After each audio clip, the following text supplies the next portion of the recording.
lucky, very lucky to have as a DCS sponsor, Kino Flo, and the CEO, the inventor of the Kino Flo unit, Frieder Hochheim.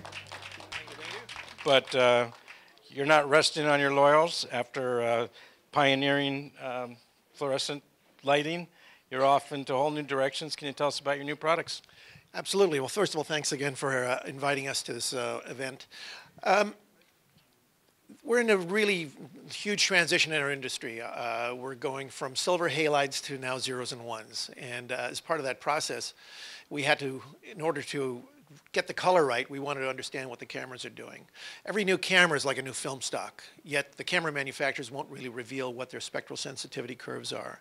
So the last couple of years, we've been putting a lot of effort into trying to understand the various cameras. And in the process, we've been able to model their spectral sensitivity curves. And what we are introducing as our products, our Celeb line, which has been out now for about 2 years, embodies that research.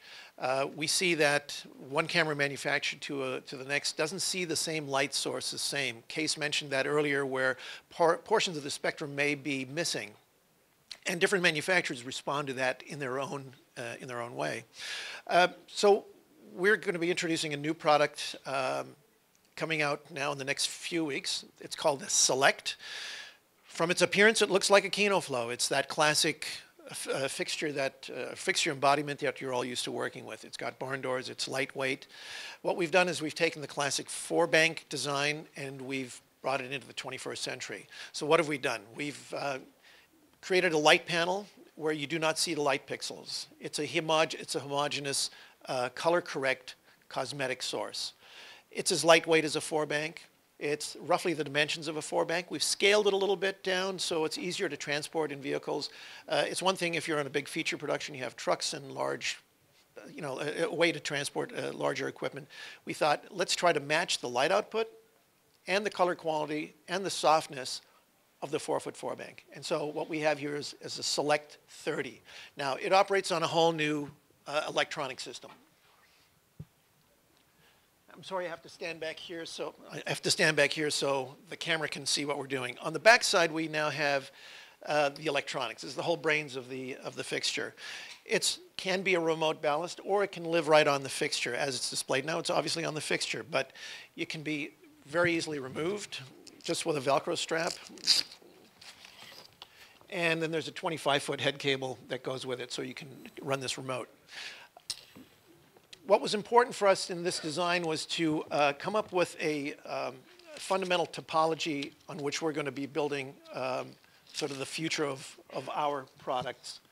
So what we have here is a 150-watt ballast with controllers built in, lumen radio capable, so it'll operate wirelessly through either lumen radio or WDMX protocols. We tried to make a control interface in which you see everything at the same time, everything at once. The minute power is applied to it, the full display comes up and you can see where your dim level's at, you can see your Kelvin. Hue settings, very important, especially when we're talking about different cameras that have different response curves. It's sometimes necessary to add a little bit of green or magenta to try to make up for those differences in camera response. The initial color profile is based on the Alexa. And that was very simply a matter of calling up the rental companies and saying, what's the dominant camera that you're working with? The Alexa seemed to be that one. So we've profiled that and put it in here. If you were to shoot with another manufacturer, you may find that upon closer analysis, you may want to dial in a little magenta or a little bit of green. It really comes down to the response. So on first view, the control panel comes up. And the thought here is, very often at the last minute, Director of photography says, could you add a little something here? They're already in rehearsals, things are happening on the set, and the last thing you want to do is walk onto the set with a fixture, turn it on full blast, and disrupt what's happening in front of the camera. So the fact that you can now dial in your settings, bring it up to a low setting, you can then go through either 27, 32, 5000, or 5600 as a preset, or you can actually dial in very precisely in very small, 25 Kelvin increments, your Kelvin temperature. If you need to go a little further and you need to adjust a little bit of hue, you can dial that in as well. Now, the last thing that we wanted to incorporate on this was the practical way in which you work on a set. Once you've selected your color and you've selected your hue, the only other thing you're really going to be adjusting on this is your dim level. Now, there's an automatic timeout feature on all these settings. So after the last setting that you've input, 5 seconds later, it will always default back to dim. Because there's nothing worse than leaving it in the hue setting, and a minute later you come back and you want to adjust the dimming, and you forgot to set it back to dim, and now you skew your entire setup on color that you've just spent time to put into it. So again, those are one of the features that from a very practical perspective, myself, having been a gaffer, these things make sense to me, and so we've incorporated that into it. So upon selecting, turn it on, and now you're at a nice low level. We have 4 presets, so that means you can, depending on the kind of scene you're in, you can actually dial in your Kelvin, dial in your hue, and save it as a preset. DMX, you can pretty much set that as you would any other instrument just by dialing in your address. There's some other nice features on this when we go into the DMX setup. We can actually adjust between 8-bit and 16-bit. Now, when it comes to dimming curves and working on DMX, at 16-bit, you've got twice as many dim steps or DMX steps that you can go through to get a nice smooth dimming. At 8-bit, you may see some flicker as you dim through it if you do not have a smoothing algorithm. Now, what we've done is we've added a smoothing algorithm, which means now we're only using 3 addresses, 1 for Kelvin, 1 for dim, and Kelvin, dim, hue. Turning the 8-bit off enables us to go into it with a flicker generator. So if you need to do sudden changes in light level, by going to 8-bit, you get that instant response. So again, we've tried to incorporate the types of practical things that a board operator is going to be asking you for, or that a director of photography is going to say, can you get it to do this for us? We've also incorporated DMX wireless. So we've got a very simple DMX menu that you can look at. The beauty of this too is once you've selected, let's see if I can actually link up here. So one of the beauties of this system is that in the display you can actually see the signal strength right on the display. So in terms of troubleshooting it and things like that, everything you need to know is basically on that display. And so it makes working this fixture and interfacing with this fixture that much easier. Go on to say there's a new head cable. It kind of looks like a 4-band cable. It's yellow. We distinguish it with a red tie, just so when you see a pile of this stuff and you see one with red, it's most probably the Select. It's got a metal lock ring, and so we're suspecting that this will last a little longer than some of the plastic rings. Again, the plastic rings were easily replaceable. I haven't had to replace one of these yet, and I hope I don't have to because I haven't actually tried yet. So they're not compatible with. They have to be very different because we're pushing totally different voltages through these lines and whatnot. One other little feature that's kind of interesting is the power cord now has first of all, it's universal input, so anywhere from 90 volts to 240. And we have a little IEC connector, which actually has a built-in lock on it. So there's nothing worse than having an IEC connector that pops out while you're working with it. So this actually will go into any kind of a receptacle, IEC receptacle. It doesn't have to be mated to the lock that's on here. So we think that's a pretty big improvement. We've even made adjustments that you can't really see. The wire hinge looks like our old wire hinge, but in fact it's no longer copper. We've done 3 little steel wires, and our testing has shown that it's now about 200% longer in lifespan.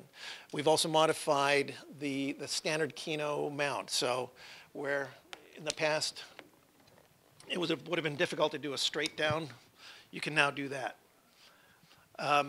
We've also added some other little features. On the back side, you see this yellow sleeve here. This yellow sleeve signifies that there's now a roller-bearing bushing in there. So part of what was annoying at times on a 4-bank is you lock it off. You think you've locked it off, and then within 2 minutes it's droop. And part of that is just the friction that you have on that knob trying to lock it down. So by putting a roller bushing in there, a roller bearing, we're able to eliminate that friction, and with a very, very easy and low tension on the knob, we're able to lock it off.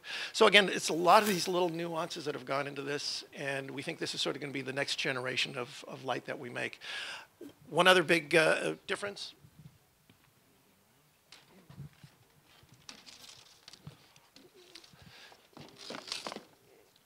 So we have a very lightweight louver, 90 degree and 60 degree.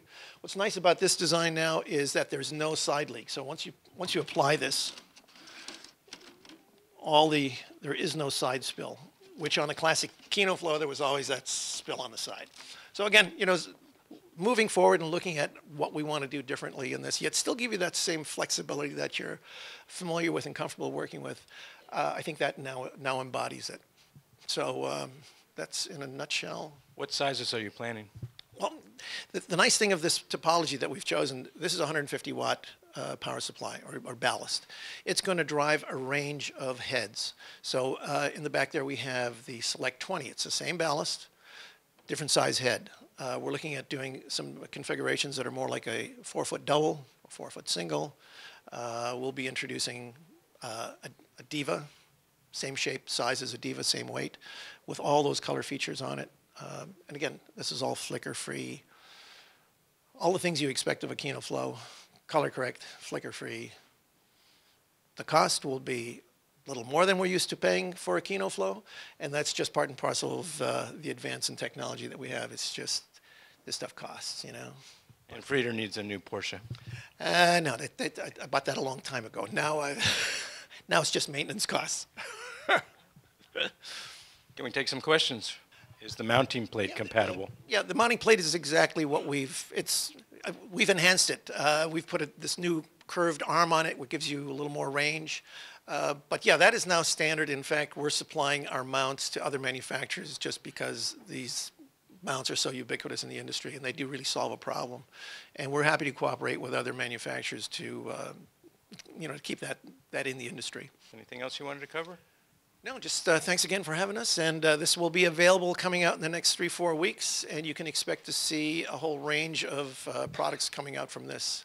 Our Celeb line, which many of you I'm sure are familiar with, that will also start to migrate into these kinds of control features. So a lot to look forward to. It's an exciting road, and I'm sure we'll have a few bumps along the way, but that's what keeps it interesting. You're a pioneer. I want to thank you for your support at DCS. Thank you very much for supplying our breakfast this morning, and thanks for your great presentation.